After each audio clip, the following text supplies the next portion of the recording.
The trip to the school in Fürth took about 30 minutes, and there were a bunch of us living in Nuremberg. We took the streetcar, the trolley car, and I think almost every day we were attacked verbally.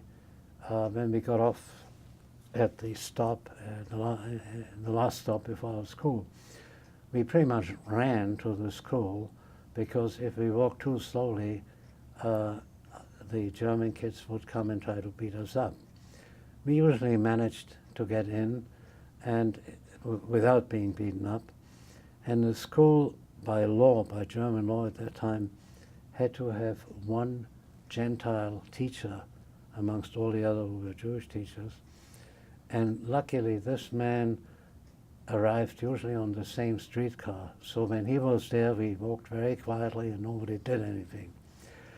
However, that school in 1938, my very last day in school was November the 9th, 1938.